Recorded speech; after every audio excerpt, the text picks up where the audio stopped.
স্বাগত জানাচ্ছি নিউজ 24 এর বিশেষ আয়োজন প্রথমবার মন্ত্রী অনুষ্ঠানে।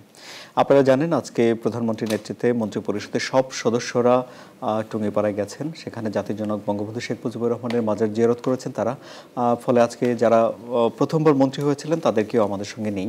কিন্তু প্রথমবার মন্ত্রীদের কাছে কি প্রত্যাশা, তারা কি করতে পারেন, ইতিমধ্যে তারা যেসব কথা বলছেন তাতে করে আগামী দিনগুলোতে তারা কি করবেন বলে ধারণা দিচ্ছেন সেসব বিষয় নিয়ে আজ আমরা আলোচনা করব। আমি আনোয়ার সাদি আপনাদের সঙ্গে আছি। বিশ্লেষণ করার জন্য আমার সঙ্গে রয়েছেন আমন্ত্রিত অতিথি অ্যাম্বাসেডর মোহাম্মদ জমির, তিনি সাবেক প্রধান তথ্য কমিশনার। আপনাকে স্বাগত জানাচ্ছি। আমরা বিভিন্ন জায়গায় যুক্ত হব আমাদের সঙ্গে এই অনুষ্ঠানে, আপনারা আমাদের সঙ্গে থাকুন। প্রথমে আপনার কাছে প্রথম প্রশ্ন, যিনি প্রথমবার পররাষ্ট্রমন্ত্রী হলেন তিনি বলেছেন যে এখন তিনি অর্থনৈতিক কূটনীতি করতে চান। শব্দটি অনেকের কাছে অপেক্ষাকৃত নতুন। এটি আমাদের জন্য আসলে কতটুকু সুফল আনবে, কতটুকু সম্ভব? ধন্যবাদ। জনবান্ধব একটা মন্ত্রিসভা করা হয়েছে এবং মন্ত্রিসভায় কয়েকজন আছেন যারা আগেও নয় প্রতিমন্ত্রী ছিলেন কিংবা মন্ত্রী ছিলেন, তবে এখন অনেকে এসেছেন যারা কোনোদিনই মন্ত্রিত্ব করেন না। তেমন মন্ত্রী আছেন 9 জন, প্রতিমন্ত্রী আছেন 15 জন, উপমন্ত্রী আছেন 3 জন, মোট 27 জন। নতুন মুখ 31, তার মধ্যে 27 জনই জীবনের প্রথমবারের মতো মন্ত্রিত্ব পেলেন। এখন জিনিসটা হচ্ছে কি, এনাদের মধ্যে অনেকেই ছিল কিন্তু হয়তো মন্ত্রী ছিলেন না, কিন্তু মেম্বার অফ পার্লামেন্ট ছিলেন। যেরকম বর্তমানে যিনি এখন আমি বলবো যাকে বলে হুমায়ুন যে ইন্ডাস্ট্রি শিল্পমন্ত্রী যিনি হয়েছেন, তিনি আগে ওখানে একটা সাব কমিটি যে ছিল পার্লামেন্টারি সাব কমিটি, সেটার চেয়ারম্যানও ছিলেন, দায়িত্ব পালন করেছেন। আমার সাথে গেছিলেন চায়নায়, ভেরি ফাইন পারসন। এখন আরেকজন হয়েছেন প্রতিমন্ত্রী হয়েছেন খালেদ, তিনিও গেছিলেন চায়না আমার সাথে, আগে এমপি ছিলেন। এখন যে জিনিসটা সেটা হচ্ছে যে জনবান্ধব মন্ত্রিসভার মাধ্যমে এইটা পরিচয় দেওয়া হচ্ছে না যে যারা আগে মন্ত্রী ছিলেন, যাদেরকে এখন বর্তমান মন্ত্রিসভায় নেই, তারা কোনো কারণে ব্যর্থ হয়েছেন বলে বাদ দেওয়া হয়েছে, তা ঠিক নয়। মাননীয় প্রধানমন্ত্রী বলেছেন যে নতুনদের যারা আছে তাদেরকেও একটা নজরদারির মাধ্যমে তাদেরকে সুসংগত করে একত্রিত করে তাদের it's like a training camp, তারা আস্তে আস্তে যাতে করে ভবিষ্যতে পরবর্তীতে এই পুরো দিক নির্দেশনা অনুসারে দেশটাকে এগিয়ে নিয়ে যেতে পারে। That is a very important point. আমাদের পররাষ্ট্রমন্ত্রী যিনি এখন হয়েছেন, তিনি আগে প্রায় 5 বছরের মতো সময় উনি ছিলেন স্থায়ী প্রতিনিধি নিউইয়র্কে, জাতিসংঘে আমাদের স্থায়ী প্রতিনিধি ছিলেন। এবং সেখানে উনি তার আগেও উনি ওখানে শিক্ষক ছিলেন বস্টনে, এবং এছাড়াও উনি অর্থনীতি নিয়ে অনেক কাজ করেছেন। তো উনি যে জিনিসটা গুরুত্বপূর্ণ জিনিসটা ধরেছেন সেটা হচ্ছে যে পররাষ্ট্র নীতির ক্ষেত্রে শুধু পররাষ্ট্র জিনিস মানে এই নয় যে দ্বিপাক্ষিক কিংবা আন্তর্জাতিক ক্ষেত্রে মাল্টিপল এরিয়াস নিয়ে খালি সে কাজ করবে ইত্যাদি। একজন এনভয় যিনি রাষ্ট্রদূত হবেন, তার উপরে অন্য দায়িত্বের মধ্যে একটা দায়িত্ব হচ্ছে যাতে করে দেশটার ভাবমূর্তিটাকে এমনভাবে তুলে ধরতে পারেন যে অন্যরা তারা মনে করে আচ্ছা ঠিক আছে, এই দেশ তো খুব সুন্দর দেশ, এখানে আমরা ভ্রমণ করতে পারবো, এখানে আমরা বিনিয়োগ করতে পারবো, এবং যদি সেটা হয় সেই অর্থনৈতিক বিনিয়োগের মাধ্যমে কিন্তু আমাদের অনেক কিছু সমস্যার সমাধানও হবে এবং দেশটা এগিয়ে যেতে পারবে। সেজন্য উনি বলছেন যে আমাদের মনে রাখতে হবে অর্থনৈতিক কূটনীতির ক্ষেত্রে প্রাঙ্গণে আমাদের পররাষ্ট্র মন্ত্রণালয়ের যে সকল ব্যক্তিবর্গ আছে, আমাদের প্রায় 54-55টা মিশন আছে, সবাই তাদের কাজ করতে হবে। আমি আপনার কাছে আরও বিশ্লেষণ নেব, কিন্তু আমাদের সঙ্গে কূটনৈতিক প্রতিবেদকদের সংগঠন ডিকেপের সাবেক সভাপতি এবং যুগান্তর পত্রিকার প্রধান প্রতিবেদক জনাব মাসুদ করিম টেলিফোনে যুক্ত আছেন। আমি আশা করি আপনি আমাকে শুনতে পাচ্ছেন। প্রথমবারের মতো মন্ত্রী হয়ে জনাব মোমেন তিনি বললেন যে বাংলাদেশ এখন অর্থনৈতিক কূটনীতি করবে। এ থেকে কি বার্তা পান আপনি? আমাদের দেশের যে কূটনীতিক ব্যাপারটা আমাদের আর্থসামাজিক অবস্থার সাথে সঙ্গতিপূর্ণ। আমরা এখন মানে বড় কোনো প্লেয়ার না যে গ্লোবাল, যে আমরা আমাদের লক্ষ্য যে আমাদের দেশের মানুষের অর্থনৈতিক ব্যবস্থার উন্নয়ন দরকার। তো সেই জায়গায় আমাদের একটা সময় শুধুমাত্র লোন সাহায্য, কিন্তু এখন আমরা এটার বদলে আমরা ট্রেডটা বাড়াচ্ছি, বিভিন্ন দেশের সাথে বাণিজ্য এক্সপোর্ট এগুলি বাড়াচ্ছি। আরেকটা আমাদের যেটা বিরাট ব্যবস্থা করা খুবই জরুরি। সেই জায়গায় আমাদের এই শীত বাজারটা যাতে করা যায় সেটি হয়তো একটা নজর থাকে। আরেক যাতে পারে সেই ব্যাপার আমাদের যে ব্যবসা যেখানে বিদেশিরা লাভ করছে এইসব হয়তো আমাদের তুলে ধরতে এই বিভিন্ন কৃষক পর্যায়ের পাশাপাশি এগুলি করার মাধ্যমে কিন্তু আমাদের সেটাই জি, যারা মাসুদ করিম, নতুন যেই মন্ত্রিসভা গঠিত হলো সেখানে 27 জনের মতো আছেন যারা জীবনের প্রথমবারের মতো মন্ত্রী হচ্ছেন। তাদের বিশাল একটি অংশ তরুণ। তাদের কাছে কি প্রত্যাশা আপনার?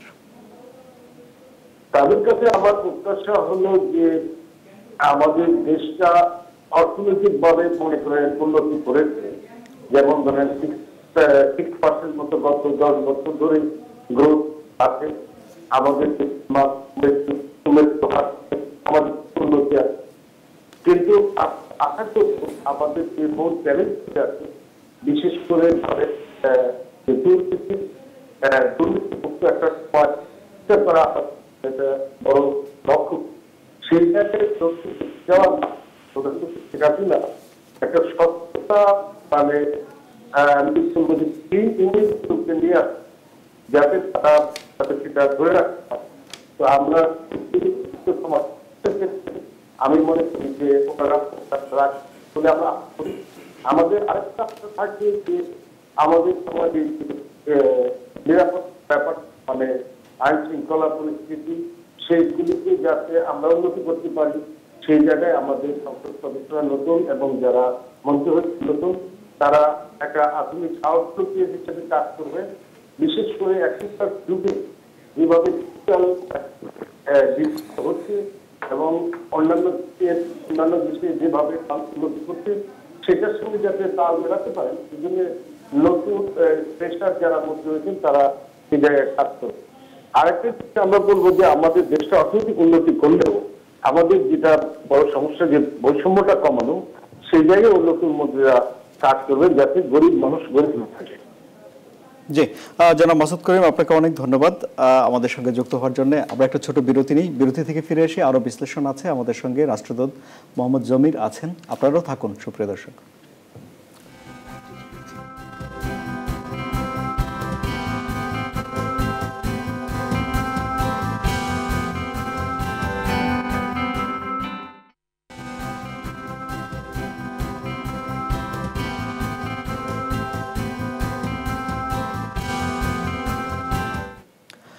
সুপ্রিয় দর্শক, আমরা একটু রাজশাহীতে যুক্ত হচ্ছি।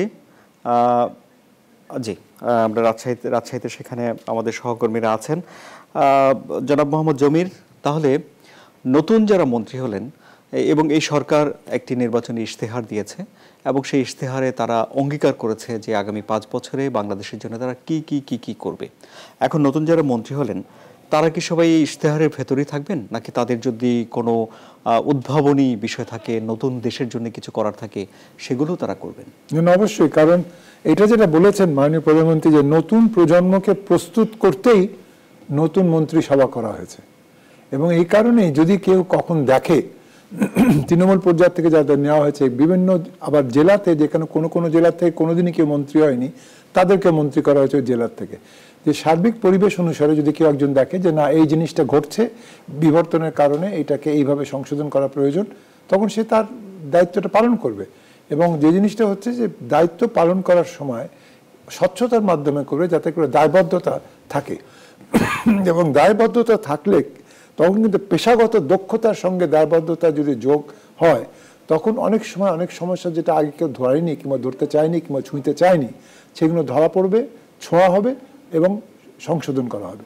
এবং এই জন্যই দেখা হচ্ছে, আমি বলি আপনাকে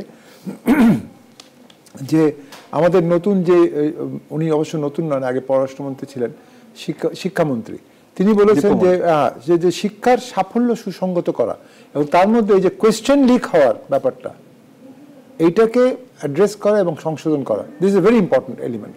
তারপর মনে দেখা যাচ্ছে আমাদের নতুন তথ্যমন্ত্রী হয়েছেন হাসান মাহমুদ, উনি আগে ছিলেন মন্ত্রী, তবে এখানে তার প্রিভিয়াস এক্সপিরিয়েন্স অনুসারে বলছেন উনি যে সোশ্যাল মিডিয়া যেটা ভুঁইপোড় অনলাইন মোকাবেলা যেটা, সেটাকে অ্যাড্রেস করা হবে। রেসপন্সিবিলিটিস অফ সোশ্যাল মিডিয়া যদি না হয়, এনগেজমেন্ট না হয়, তাহলে cyber security will be hampered. একইভাবে আমাদের 3 জন যারা আছেন, যারা কিনা টেকনোক্র্যাট মিনিস্টার, তাদের মধ্যে একজন হচ্ছে জব্বার সাহেব আছেন। এরা থাকাতে বিভিন্ন সময় সাইবার সিকিউরিটি নিয়ে যে সকল সমস্যা দেখা দেবে, সঙ্গে সঙ্গে উদ্ভাবন হলে, সেই সব উদ্ভাবন হলে সমস্যার সমাধান কল্পেও যা কিছু করা সেটা করবে। জি, আমরা একটু রাজশাহীতে যুক্ত হই। সেখানে আছেন সহকর্মী কাজী শাহেদ। কাজী শাহেদ, যারা এবারে প্রথমবারের মতো মন্ত্রিসভায় স্থান পেলেন, তাদের কাছে রাজশাহীর মানুষের কি প্রত্যাশা?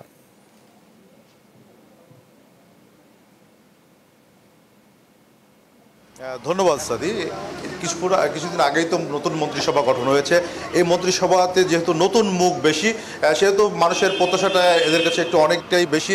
রাজশাহী অঞ্চল থেকে গতবারও পররাষ্ট্র প্রতিমন্ত্রী ছিলেন, এবারও সেই পররাষ্ট্র প্রতিমন্ত্রীর পদটি পেয়েছেন। এরপরে নতুন যারা মন্ত্রী হয়েছে তাদের কাছে রাজশাহীর মানুষের কি প্রত্যাশা, সেটি আমরা একটু জানতে চাই। এখানে যারা আছেন তাদের কাছ থেকে আমরা একটু কথা বলবো, যে এখানে অনেকে আছেন তাদের কাছ থেকে জানতে, যে এবার তো যে নতুন মন্ত্রিসভা হলো, তার কাছে আপনাদের প্রত্যাশাটা কি রাজশাহীর মানুষ হিসেবে? আমরা এই নতুন মন্ত্রিসভাকে অভিনন্দন জানাই, তাদেরকে ধন্যবাদ জানাই। একঝাঁক নতুন মুখ এবং তাদের সমাজের প্রতি তাদের কমিটমেন্ট আছে বলে আমরা বিভিন্ন মিডিয়া থেকে জেনেছি। তাদেরকে অনেককে আমরা চিনিও। ফলশ্রুতিতে আমরা এই মন্ত্রিসভার কাছে আশাবাদী। আমরা রাজশাহীবাসীর পক্ষ থেকে আমরা যে বিষয়গুলো তাদের কাছে প্রত্যাশা করি, তার একটি হচ্ছে অন্যতম, যে রাজশাহী থেকে কর্মসংস্থানের জায়গাটি তৈরি হোক। আমরা দীর্ঘদিন ধরে কৃষি বিশ্ববিদ্যালয়ের কথা বলছি, সেই কৃষি বিশ্ববিদ্যালয়ের জায়গাটি তৈরি হোক। আমাদের উত্তর সেচ প্রকল্পটি, সেটি যেন এই মন্ত্রিসভা দ্রুত কার্যক্রম গ্রহণ করে, সেই রকম একটি জায়গা হোক। রাজশাহী শান্তির নগরী, এই নগরী অতি পুরাতন একটি বিভাগীয় নগরী। এই নগরীতে আমরা প্রত্যাশা করি যে একটি পূর্ণ মন্ত্রী দেবেন, এটিও আমরা মাননীয় প্রধানমন্ত্রীর কাছে অনুরোধ করি, দাবি জানাই এবং প্রত্যাশা করি। ধন্যবাদ আপনাকে। আমরা আরও একটু কথা বলতে চাই। সাংস্কৃতিক নগরী হিসেবে, শিক্ষানগরী হিসেবে রাজশাহী একটি পরিচিত আছে, সেই জায়গা থেকে আপনার কাছ থেকে একটু জানতে চাই যে নতুন যে মন্ত্রিসভাটি হলো, সেখানে আপনার প্রত্যাশাটি কি তাদের কাছে? আমিও ধন্যবাদ জানাই এই তরুণ বা একঝাঁক যে নতুন মুখ মন্ত্রিসভায় এসছেন, তাদেরকে অভিনন্দন জানাই রাজশাহীবাসীর পক্ষ থেকে। আসলে রাজশাহীটা কি, আমি সেটা যদি বলি যে রাজশাহী শিক্ষানগরী, আর সংস্কৃতিবিহীন শিক্ষা কখনো পূর্ণাঙ্গ শিক্ষা হতে পারে না। তাই আমি মন্ত্রী পরিষদের কাছে দাবি করব, ওনারা যেন রাজশাহীর দিকে নজর দেন যেন রাজশাহীর যে শিক্ষানগরী, এই শিক্ষার বিষয়টাকে শিল্পের আকারে নেওয়ার জন্য, পাশাপাশি এখানে একটা সাংস্কৃতিক কমপ্লেক্স নির্মাণের জন্য। আমরা রাজশাহী তো দেখি বরেন্দ্র মাটি এবং কৃষি নির্ভর রাজশাহী, তাই যে কৃষির যে নির্ভরতা, বিশেষ করে কৃষির শিল্প বা এখানকার কৃষকদের জন্য যে কর্মসংস্থান, এখানকার মানুষের কর্মসংস্থান, সেই বিষয়টার দিকে যেন তারা নজর দেন। আমাদের সারা বিশ্বে রাজশাহী সিল্ক পরিচিত করে দেয় রাজশাহীকে, তাই সিল্ককে যেন আবার ফিরিয়ে আনা যায় ঐতিহ্য হিসাবে এবং এখান থেকে রপ্তানি করা যায় সারা বিশ্বে, সে বিষয়টা মন্ত্রিপরিষদ ভেবে দেখবেন। আর আমরা তো জানি যে মাননীয় নেত্রী বলছেন যে তারা নজর দিবেন এই মন্ত্রিপরিষদের দিকে। তাই এই নতুন মন্ত্রিপরিষদের কাছে আমার আকুল আবেদন যে নিজেদেরকে খুব গর্ববোধ করব যেন এদের সম্পদের পাহাড় না হয়ে এদের সম্পদের সম্মানের পাহাড় তৈরি হয় প্রত্যেকটা। ধন্যবাদ আপনাকে। যদি আপনি শুনছিলেন যে নতুন মন্ত্রী পরিষদ যেটি গঠিত হয়েছে, সেটিকে অভিনন্দন জানাচ্ছেন রাজশাহীর মানুষ। পাশাপাশি তারা যেন এই অঞ্চলের যে উন্নয়ন কর্মকাণ্ড রয়েছে সেগুলোকে নিয়ে তারা নজর দেন এবং তারা যেন দুর্নীতির ঊর্ধ্বে থেকে মানুষের সেবা করতে পারেন, রাষ্ট্রের সেবা করতে পারেন, এমনটি প্রত্যাশা রাজশাহী অঞ্চলের মানুষের। সাথে এই ছিল রাজশাহী থেকে আমার কাছে সবশেষ। অনেক ধন্যবাদ কাজী শাহেদ। কর্মসংস্থান দাবি, কর্মসংস্থান, সুন্দর কথা বলেছে, ঠিক বলেছে। তবে কর্মসংস্থানের ক্ষেত্রে আমাদের যেটা গুরুত্ব দেওয়া হচ্ছে নতুন মন্ত্রিসভার মাধ্যমে, সেটা দক্ষতা বাড়ানো। আমাদের এখানে ডেমোক্রেটিক ডিভিডেন্ড যেটা করছিলাম, সেই জিনিসটার মাধ্যমে আমাদের দেশে কিন্তু মনে রাখতে হবে যে প্রায় 17 কোটি অধিবাসী, 17 কোটি অধিবাসীর মধ্যে প্রায় 1 কোটি ব্যক্তি তারা কিন্তু বিদেশে চাকরিরত বিভিন্ন দেশে।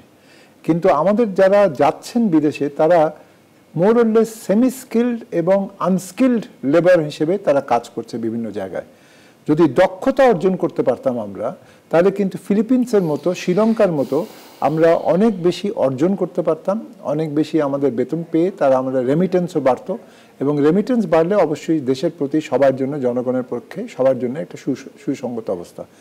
তো এই জিনিসটার জন্যে বর্তমান মন্ত্রিসভায় বিশেষ করে আলোচনা হয়েছে, নতুন মন্ত্রিসভায়, এবং মাননীয় প্রধানমন্ত্রী আমাদেরকে বলছিলেন গতকাল যে সর্বক্ষেত্রে স্কিল ডেভেলপমেন্টটাকে প্রাধান্য দেওয়া হবে, এবং স্কিল ডেভেলপমেন্ট প্রাধান্য দেওয়ার জন্য কমিটি করা হবে, কোঅর্ডিনেট কমিটি করে তারা যে প্রত্যেকটা, আমরা জানি যে জেলা উপজেলায় বিভিন্ন জায়গায় কমিউনিটি সেন্টার করা হয়েছে, সেই কমিউনিটি সেন্টারে সেখানে কম্পিউটার দেওয়া হচ্ছে।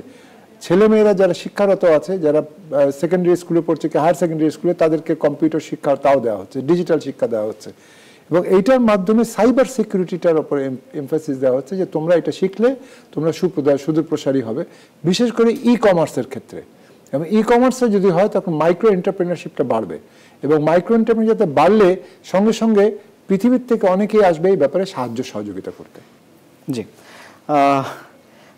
একজন বললেন রাজশাহী থেকে যে সম্পদের পাহাড় না হয়ে তিনি আশা করেন সম্মানের পাহাড় অর্জন করবেন যারা প্রথমবার মন্ত্রী হলেন। সুন্দর বলেছেন। সম্মান জিনিসটা অত্যন্ত গুরুত্বপূর্ণ, যে কারণে যদি সেটা কিন্তু সম্ভব, আমি বলবো তিনটা জিনিসের মাধ্যমে সম্মান অর্জন করতে গেলে সবার সামনে যেটা তুলে ধরতে হবে সেটা হচ্ছে সততা, এবং দ্বিতীয়টা হচ্ছে যে সহিংসতা নয়, সহনশীলতা, আর তৃতীয়টা হচ্ছে আমি স্বচ্ছভাবে যা কিছু করব সহযোগিতার মাধ্যমে করব। সেটা যদি করা হয় তখন গঠনমূলকভাবে একটা ক্রিয়েটিভ এনগেজমেন্ট হবে, এবং তার মাধ্যমে সবাই বলবে না সত্যি ভালো, তো ভালো করছে এরা, সত্যি এত কষ্ট করে হলো তারা এগিয়ে যাচ্ছে, যেটা আমরা এগিয়েছি গত 8 বছর 9 বছর 10 বছরে, গত 2 টার্মে আমাদের মাননীয় প্রধানমন্ত্রীর মাধ্যমে যেটা উনি সুস্পষ্টভাবে দেখিয়ে দিয়েছেন যে সবাই যদি নিজের উপর আস্থা রাখে এবং তারা যদি সহযোগিতার মাধ্যমে এগোতে চায় সেটা সম্ভব।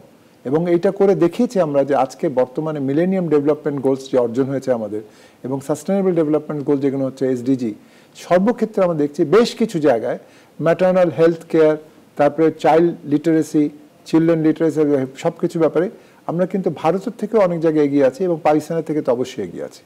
এইসব ক্ষেত্রে আমাদের মনে রাখতে হবে, এবং এই বর্তমান প্রেক্ষিতে যদি আমরা একত্রিত হই, সবচেয়ে আরেকটা গুরুত্বপূর্ণ দিক হচ্ছে জঙ্গি বিরোধী অভিযান আরো জোরদার করা, এবং জঙ্গি বিরোধী যদি অভিযান জোরদার করা যায় তাহলে কিন্তু সহনশীলতার মাধ্যমে, ইন্টারঅ্যাক্টিভ এনগেজমেন্টের মাধ্যমে তাহলে কিন্তু সবাই মিলে আমরা এগিয়ে যেতে পারবো।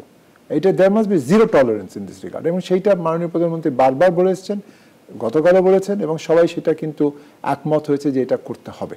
জি, অনুষ্ঠানের একদম শেষ দিকে আছি, 1 মিনিট সময় হাতে আছে, আপনার শেষ কথা, আমার আর কোনো প্রশ্ন নেই।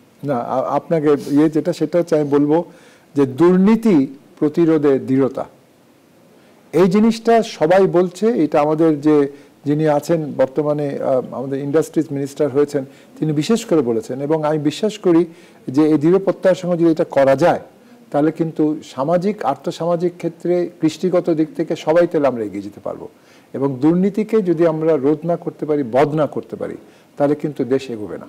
জি, অনেক ধন্যবাদ আপনাকে রাষ্ট্রদূত মোহাম্মদ জমির। সুপ্রিয় দর্শক, এই অনুষ্ঠান ছিল প্রথমবার মন্ত্রীরা সবাই আজকে টুঙ্গিপাড়াতে বঙ্গবন্ধুর মাজারে শ্রদ্ধা জানাতে গেছেন, কিন্তু তারা নতুনরা যেসব কথা বললেন সেগুলোর বিশ্লেষণ এবং তারা কোন দিকে দেশকে নিয়ে যেতে চান তারই একটি বিশ্লেষণী অনুষ্ঠান আমরা করলাম। আমাদের এই অনুষ্ঠান এতক্ষণ দেখার জন্য আপনাদের অনেক ধন্যবাদ জানাচ্ছি।